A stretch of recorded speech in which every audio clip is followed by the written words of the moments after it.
Hello, my name is Jacob Dotson. I really enjoy Biblical Hebrew and Biblical Greek. And did you know that there are quite a few high quality, very affordable resources that can help in the study of the Hebrew Bible and the Greek New Testament? Here's a collection of my favorite Greek and Hebrew lexical resources, ranging from abridged, shorter lexicons to full-size lexicons, all the way to theological dictionaries. I like to start with a comparison of the abridged Hebrew lexicons in this collection of resources. The first is the Concise Dictionary of Classical Hebrew, and I want to compare that with a Concise Hebrew and Aramaic lexicon of the Old Testament. If you'll notice in the Dictionary of Classical Hebrew, as I open up and hold up the text to you, every Hebrew word or root of a word appears with the Hebrew alphabet. There is no transliteration in this resource. So if you're very familiar with looking up things in the Hebrew text based on the actual Hebrew characters and not looking at things that are transliterated, this is actually a very nice format. The Concise Hebrew and Aramaic lexicon takes a slightly different approach. The headings of the entries that you will find use the Hebrew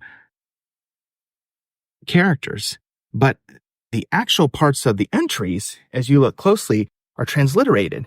So it's a mixture. So in a way, I guess you learn two systems if you use this resource, getting familiar with looking things up according to the Hebrew alphabet, but then also learning to decipher how the Hebrew words are transliterated and can be read with Roman characters. At the end of the day, both are a good choice. It just depends on your use case.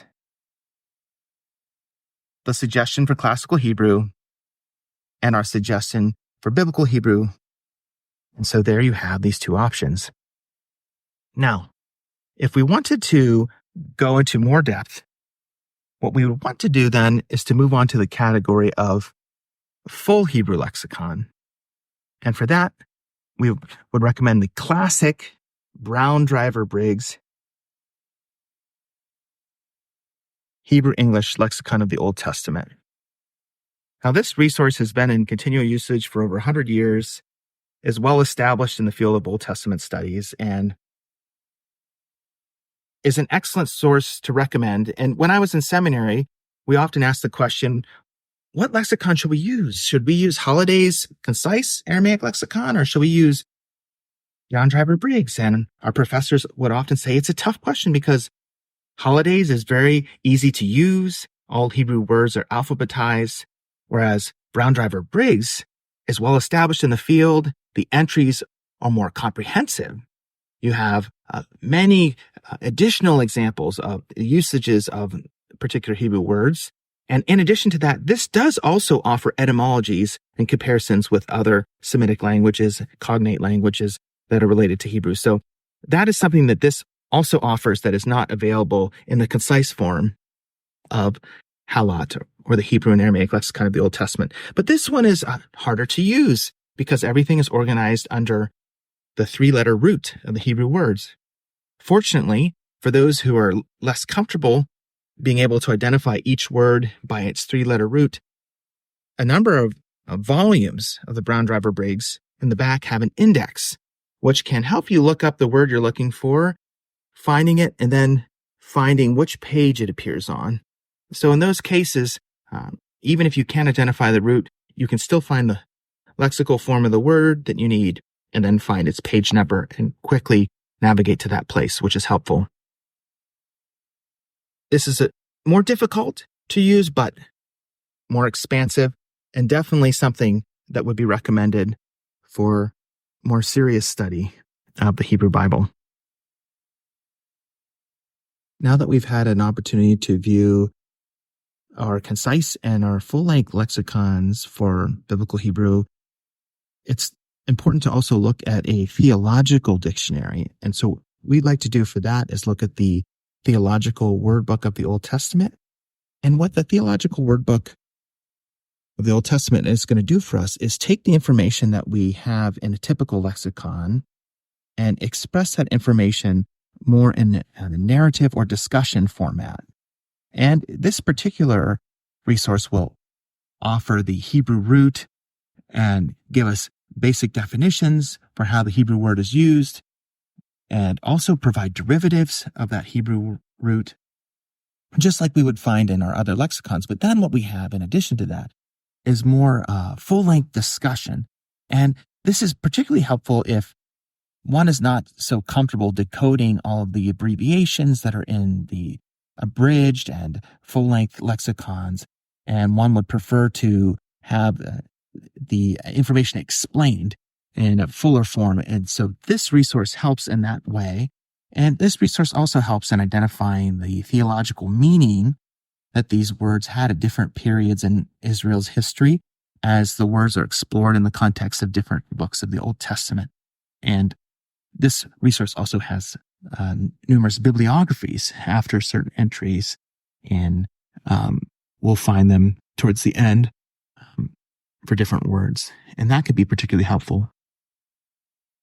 The Theological Dictionary is helpful for Bible studies and sermon preparation and getting a bigger picture or understanding of how the word or concept fits within the broader thought or theology of the Old Testament.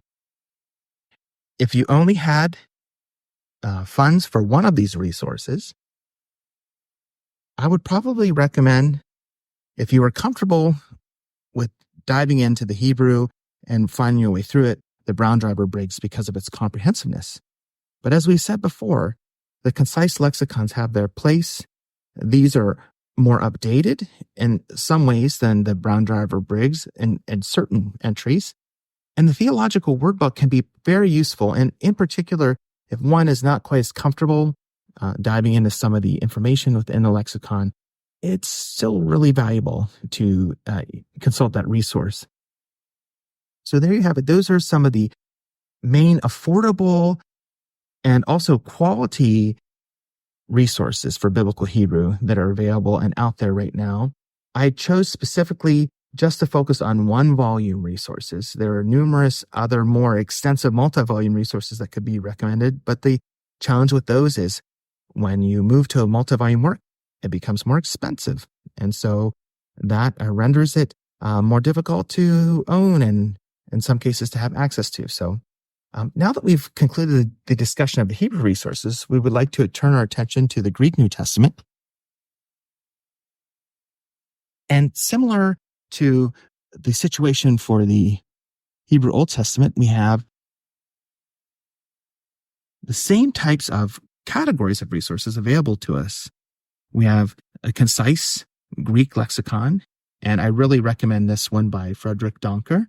He does an excellent job of taking the standard lexicon, Bauer, Danker, Art, and Gingrich, BDAG, the Greek English lexicon of the New Testament and other early Christian literature, and he distills that down into a concise volume. And similar to what we saw in the concise lexicons for the Hebrew Old Testament, you'll see these entries don't have bibliographies. They don't have extensive discussions of etymologies. They're really focused in on how the words are used in the context of the passages in which they appear. So this is a great resource if you need a quick reference. But if one would like to have a more comprehensive view, it's important to bring in a full-size lexicon. And for that, I would recommend the Greek English lexicon of the New Testament and other early Christian literature. Now, some of our viewers might say right away, well, Jacob, why are you recommending this edition? This is the second edition of this really comprehensive and well-respected lexicon. And the reason why I'm having the second edition presented here instead of the updated third edition, which is better and the one that is widely used and agreed upon as the main resource, the reason I'm using the second one is because I'm trying to present affordable resources. And this particular resource can be found at about the $20 price point, and it has much of the information that's available in the updated third edition, but at a much lower price point. And so that's why I'm recommending this one if you're on a budget. But the third edition, if one can afford it, would definitely be the way to go. But you can see in these entries, if we were to compare them, I'm going to hold these side by side here for a moment. You can just see, just by a quick comparison, how each individual entry on the left in the full lexicon has much more text to it. The font is smaller, but also you can see the paragraphs are longer, and you can find etymological information. You can find sometimes references to Hebrew text, as we see in this entry here. You can also find bibliographic information. And so this is a more comprehensive resource and would be a standard. And once again, on a budget, the second edition is good, but if one has the resources, the third edition is the best and would be the way to go. And then finally, just like we did with Hebrew, I'd like to look at some theological dictionaries with you. And the two main that we have to compare today are the Concise New International Dictionary of New Testament Theology and Exegesis, edited by Christopher Beethan, and the Theological Dictionary of the New Testament, abridged in one volume. And this was edited by Jeffrey Bromley. Both of these works come from larger multi-volume sets. The one on the left from the 5-volume set, edited by Moise Silva, and the one on the right from the 10-volume classic set, edited by Gerhard Kittel and Gerhard Friedrich. So it's hard for me to pick which of these two is the solid, better recommendation. But what I'd like to do is just show you some differences in their formatting. They both come from these venerable, well-established multi-volume resources, and they both do a good job at distilling the information down from those larger collections into one volume. And so now what I'd like to do is just open them up, show you differences in formatting, and then let you kind of decide maybe which one seems like a better fit. But I can recommend both of them wholeheartedly, and they both can be acquired at a reasonable price point. I believe this one on the left I acquired for about $35, and the one on the right was about $20. So this one on the right is no longer in print. At least I can only find it used, but the one on the left is still in print. You'll notice in this resource that each of the headings for the entries of words are represented in the Greek characters. And so it's helpful to be familiar with the Greek alphabet. If you're wanting to use this resource, the words are presented alphabetically throughout the text, and words are oftentimes grouped in clusters of words that appear based on a similar stem. But this is a fantastic abridgment of the larger 5-volume set, and it does a good job also at making the text accessible if people are a little bit less comfortable with working directly with the Greek text first, that this volume has multiple sections that provide lists of concepts that are representing the words under an English term, and often collecting different Greek words under one common English concept. So this is another way to work at finding information that you need in the volume. It's an excellent, affordable resource, and I highly recommend it as the Theological Dictionary. Like we said before, the Theological Dictionary takes the information that's in a lexicon and it presents it with a explanation, almost in a narrative form, a discussion, and it walks you through the different details of the passages that are cited in the lexicon, and it gives you the different nuances of meaning, often placing them in the context of the bigger theological thought of individual writers in the New Testament in different periods of the church's growth and development throughout the New Testament period. And this resource also does a good job at the end of entries at pointing you to other substantial resources, things that would be larger and helpful to consult: the Theological Dictionary of the New Testament, the Exegetical Dictionary of the New Testament, the Theological Dictionary of the Old Testament, the New International Dictionary of Old Testament Theology and Exegesis. And so this is a very welcome work. Similarly, this shortened form of the Theological Dictionary of the New Testament is also wanting to make the lexical information available to us in a discussion format. But you'll notice there's a formatting decision in this one that differs from the other one. Greek words, when they appear in the text, are transliterated with Roman characters. So you wouldn't have to know the Greek alphabet to use this resource. You would just need to know what the Greek word is. Like here, for example, the word is pneuma for spirit. And you could, if you knew that word, you could find it with the Roman characters and go to this entry. These entries are very helpful. They're packed full of information. I think Brownlee did a wonderful job of making this information distilled into accessible articles. And there's plenty in there that also relates to theological terms that enter the New Testament from the Old Testament context. And so it goes into that information. Now that we've had time to review these two resources as we place them alongside our other resources,